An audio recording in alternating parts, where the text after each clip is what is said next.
Today I'd like to read a section out of Jack Trimpey's book called Rational Recovery. It's the story of Virginia and it demonstrates beautifully the technique of AVRT. AVRT in Rational Recovery is an alternative approach to addiction and it's completely different from AA, but it can be applied to any type of addiction. Chapter 1. What is AVRT? Since AVRT wastes no time in getting to the point, I will demonstrate AVRT by presenting a transcript drawn from a conversation with a woman I'll call Virginia, who telephoned the Rational Recovery Office in 1994. The conversations presented in this book are actual dialogue. Nothing has been embellished or invented. Yes, Virginia, there is a cure for alcoholism. I just got out of the hospital rehab program. I guess it didn't do me any good, she said. I only stayed sober for 10 days. I asked, why did you go into the program? Because I'm an alcoholic, she said. I got real bad and I needed help drying out. I hate living my life this way, but nothing works.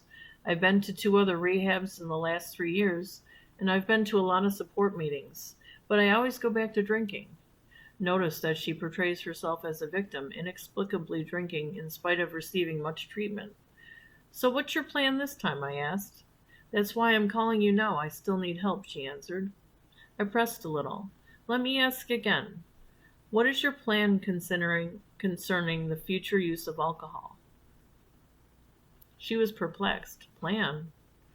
Yes, Virginia, I responded. What is your plan?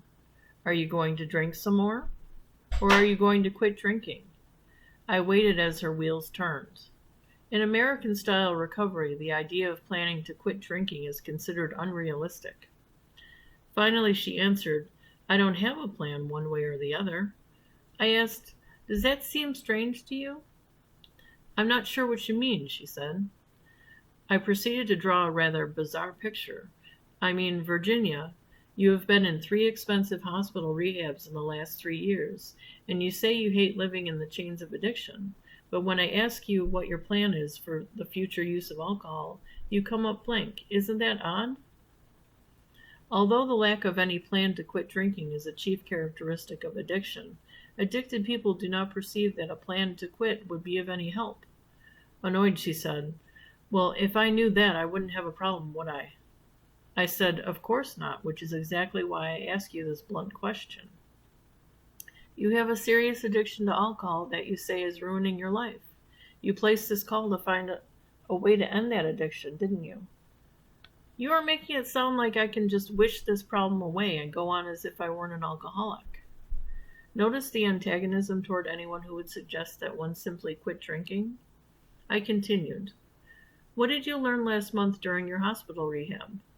Learn? She asked, puzzled. Oh, I learned that I will never really recover from my alcoholism because it's a chronic disease. I will have to go to meetings for the rest of my life, and relapse is a normal part of recovery. I still have a lot to do with getting my higher power together, and I have trouble with step 1, which is the powerless step. I still have some trouble with that, and there's still some problems with my personal inventory that I will have to work out. I have no serenity, and my spiritual life is way down. Life seems impossible when I look very far ahead. That's why it scares me. So I try to go one day at a time. There, is that what you mean by what I learned? She is fully involved with the formalities of treatment. It is common for people in recovery to become self-involved and preoccupied with spiritual and psychological matters. I leveled with Virginia. You just told me that you have no plan to recover from alcoholism. Your plan is to flounder with your addiction for years to come, experimenting with higher power ideas, playing games with powerless ideas, and going to meetings that bore you stiff. And very important, Virginia, you plan to relapse anytime you feel like it. A long silence ensued. Finally, she quietly said, that is perfectly correct. You may wonder why she didn't become angry at this confrontation. This is because she is of 2 minds about addiction and recovery.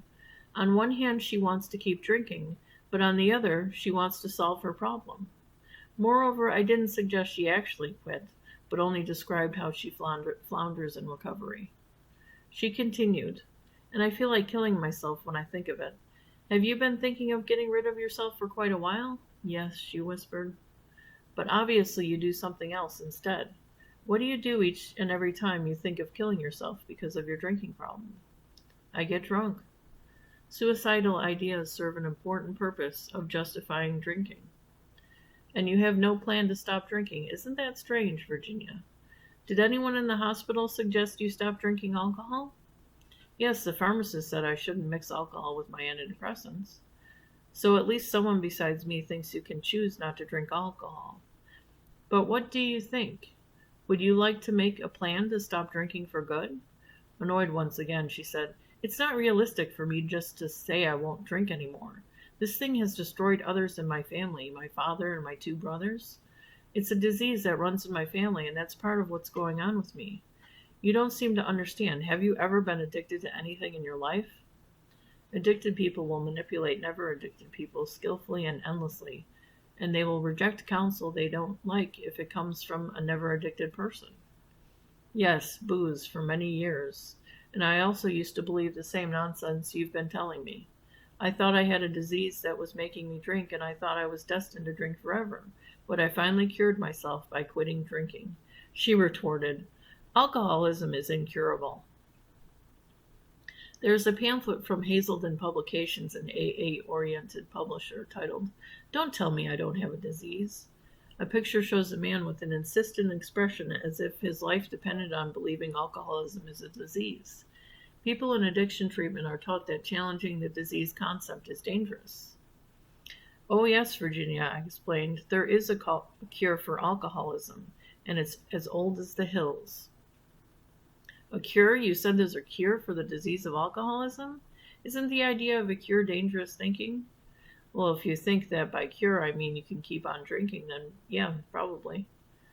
Virginia finally asked, So what's the cure? Abstinence, I replied. Anyone can be a dry drunk, she said, now sounding well rehearsed.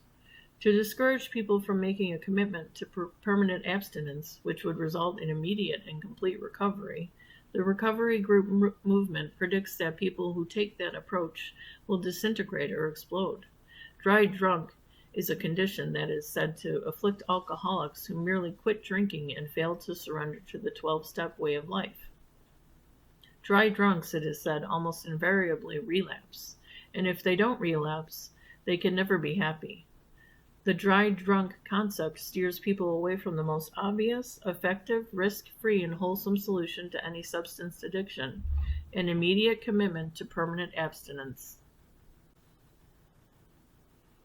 Let me ask you, what would your life be like if you never drank again? I can't think of what that would be like. You mean you won't, I corrected. You won't because you plan on drinking forever. But go ahead, Virginia, take a peek. What would you be doing today if you hadn't been drinking the last few years? I would be in business as a graphics designer in Europe, where my ex-boyfriend lives. He would have me, but not in this condition. She recounted how her fiancé finally gave up on their relationship because of her repeated relapses. So today is just an outcome of your past drinking, and you can see that your future likewise will be an outcome of any further drinking. But do you want anything better than what's going on right now? Yes, very much. That's why I called. Then how about making a plan to never drink again? She hesitated. I can't. It makes me feel too anxious. I just can't. She knows I'm not kidding, and she realizes that she is capable of quitting any time she chooses. If this weren't so, she would not feel anxious or take my suggestion seriously. Very good, Virginia. You are actually doing what we do in rational recovery. Right now you are feeling your addiction, and you are having conflicting thoughts about the use of alcohol. You are ambivalent about drinking, something all addicted people have in common. On one hand, you would like to stop drinking and get on with your life, but on the other hand, you are terrified of giving up alcohol. That part of you wants to drink forever. Virginia senses she is understanding something for the first time, something extremely important. This early insight will grow rapidly, build on itself, and result in lifetime abstinence. Yes, she exclaimed, you've hit it on the head again. At one level, I do want to flounder with this addiction forever, playing the recovery game and relapsing from time to time, but I also want to get this behind me and get on with my life. I'm sick and tired of being sick and tired. Right now I have a strong desire to quit drinking for good, but I'm afraid to feel it too much. If I relapse again, my hopes will be dashed and I'll be more depressed than ever. But I do feel both ways, and I do want to get better right now. She recognizes that she is of two minds. There is a voice that wants her to get better, and there is a voice of her addiction that wants her to languish in recovery. Most people who call rational recovery face the same dilemma, and they are usually excited at the prospect of an actual, immediate cure from the ravages of addiction. So I made Virginia an offer she would not likely refuse. Okay, I said. If you want to kick your addiction for good, here's the game plan. Ready?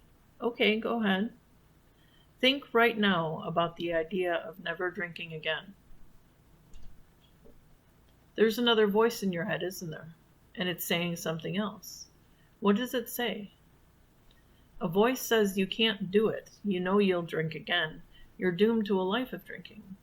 I explained, what you are hearing in your head is what we call the addictive voice. It is a part of your thinking that argues incessantly for more drinking. It tells you how impossible it is for you to decide simply to quit drinking once and for all. Get it? Like there are two of me, she asked. There is only one of you, but you are of two minds about quitting. You may plan never to drink again, but your addictive voice has different plans. You can learn to recognize your own addictive voice. Those thoughts are yours, but they aren't you. Oh, that voice. You mean the one that's telling me right now to have a drink once we hang up? You're doing it, Virginia. You are now practicing what we call addictive voice recognition technique. In rational recovery, we call it AVRT for short. The letters almost spell out the word avert. You can completely recover from your addiction in a relatively short time by doing what you just did. Some people have profound insight after as little an explanation as this. Once, after I appeared on a radio talk show, a man called me to say that he had heard my explanation of the addictive voice while driving to a business meeting at a hotel. He had struggled with his addiction for many years and was so struck by his insight that he had to pull over off the highway to think about it. He realized he was rushing to appear at the hotel so he wouldn't be late, but he also knew that he would wait half an hour in the cocktail lounge having a drink before the meeting. On the phone, he exclaimed, I can see that it's like there's two of me, each arriving early for two totally different reasons. I could never see this before, and I can also see that my drinking days are finally over. I continued, Now tell me what you think of AVRT so far. Virginia said, Well, I can see it could give me some control some of the time, but I doubt that it would last for long. I can probably use AVRT to do better at times, but no one's perfect. I really doubt that I can always resist the desire to drink. Let me suggest, Virginia, that just now you heard your addictive voice but failed to recognize it. Here's what I heard your addictive voice say. AVRT is neat, but I will still drink any old time I really feel like it. Do you see how your thinking predicts you will drink whenever you feel like it? Now that you point it out, yes, I do see. I'm setting myself up so I can drink. Let's say it. Your addictive voice is it. It's setting you up to drink. It disguises itself as you, and you end up doing its bidding. In a sense, you have an enemy voice within you, a voice that overrides your own better judgment. Virginia said, This is already starting to make more sense. This addictive voice, as you call it, is a real beast. We call it the beast because it behaves like one and doesn't care about anything but booze. It doesn't care about you or anything you value, including your relationship with your fiance, your career, your health, or even your life. It will tell you that life is so rotten that you may as well commit suicide gambling that you will drink instead of going to the trouble of killing yourself. But it's easy to recognize, Virginia, and once it's exposed, it is defeated. I have no trouble hearing your addictive voice now on the phone, and with a little practice it will be just as easy for you. AVRT offers immediate hope and a sense of personal control that some find exhilarating. Like others who learn about AVRT, Virginia responds to this with some very good feelings. I get it, she said. This feels like a terrific breakthrough. Right now I have a feeling of hope I haven't had for years. I actually feel like I can do something to help myself. Why haven't I heard of this before? I mean, with all the treatment I've had, why isn't this information given in regular treatment programs? I told her, most people haven't heard of RR-AVRT yet. RR is a well-kept secret because the 12-step program dominates almost every addiction treatment program and crowds out all other points of view. What I'm seeing now is so simple. It seems like I have always known it. Maybe I have. I bet that feels good. It feels like a great weight has been lifted, Virginia said. I have hope. You can't imagine. Oh, yes, I can. I was there too. Virginia has been abstinent since that call nearly 2 years ago. She went on to read this book in an earlier version, and she has made a lasting commitment to abstinence, and her life is much improved. She went to Europe as she dreamed of doing, and now functions as a normal person who simply never drinks alcohol or uses drugs, not even at the sidewalk cafes in Paris. Her boyfriend appreciates her more now than ever. Virginia is one example of how seriously addicted people may finally accept responsibility and take charge of their lives. Addictive voice recognition technique, AVRT, is the name Rational Recovery has given to a very simple thinking skill that permits anyone to recover immediately and completely from addiction to alcohol or drugs. Okay, that's the end of chapter 1. I hope that it elicited a breakthrough for you in your thinking about addiction. And I just want I want to give you a quote here. It goes something like, our deepest fear is not that we're inadequate. Our deepest fear is that we are powerful beyond measure. Imagine how powerful you'll feel when you tame that beast and gain true dominion over yourself. I mean, what would you accomplish if you could learn to keep your promises to yourself? Good luck ferreting out that beast and making it bend to your will. Please join me for more AVRT content, including part 2 of this video, another section from Rational Recovery. Happy hunting!